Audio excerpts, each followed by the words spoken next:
What's up guys, the V10 is LG's latest flagship, and to be honest, this is what the LG G4 should have been. Today, I'll be talking about the top 5 features that make this phone worth buying. So without further ado, let's get started.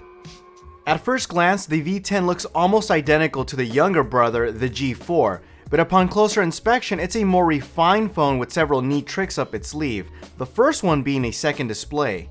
My first impression was, it's a gimmick, but after a few minutes of using it, I'd almost wish that every Android phone had this feature. The second display serves as a quick way to glance at the time, weather, and notifications, or I can quickly get to my favorite apps or contacts. But even when the main screen is off, the 2.1-inch display remains on in a very low power saving mode. Of course, this can be turned off if you really don't want to use any power. And it's really a pleasant experience having a persistent notification screen, almost like a news ticker. If you want to turn on or off Wi-Fi or even Bluetooth, you no longer need to power the screen to do it. Heck, even accessing the flashlight instantly can be very useful without the need to wake the display. But perhaps my favorite part about having a second display is being able to focus on your content, whether you're playing a game, watching a movie, or even while using Google Maps. You no longer have to worry about a notification interrupting what you're doing. There's no other phone out there with a dedicated display like this, so the LG V10 is in a class of its own.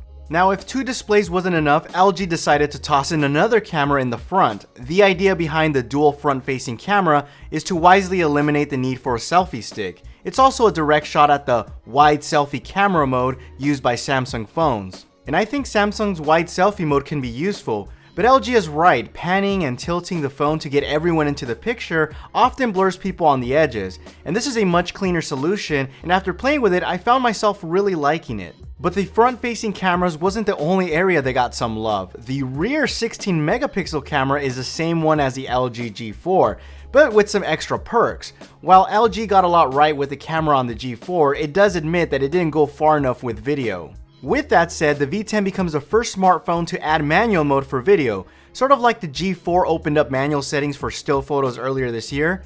And as someone who loves to shoot video, this is truly a filmmaker's dream. I'm able to change the shutter speed, frame rate, ISO, white balance, and even pull focus while recording. Now let me know in the comments down below if you want me to create a short cinematic movie like I did with the Samsung Galaxy S6 on the Audi A5 video.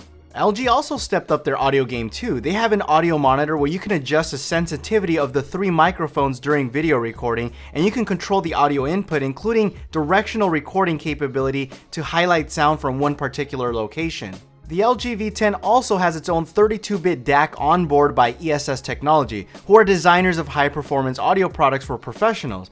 Clearly, LG's strategy appears to be to cater to content creators. And last on my list, well, it's actually 2 things I combined into one, and that's removable battery and micro SD support. And this seems to be a scarce thing now on Android phones. Even Samsung, who owns a huge part of the Android market share, has now gone away with removable batteries and SD card support on their Galaxy and Note lineup.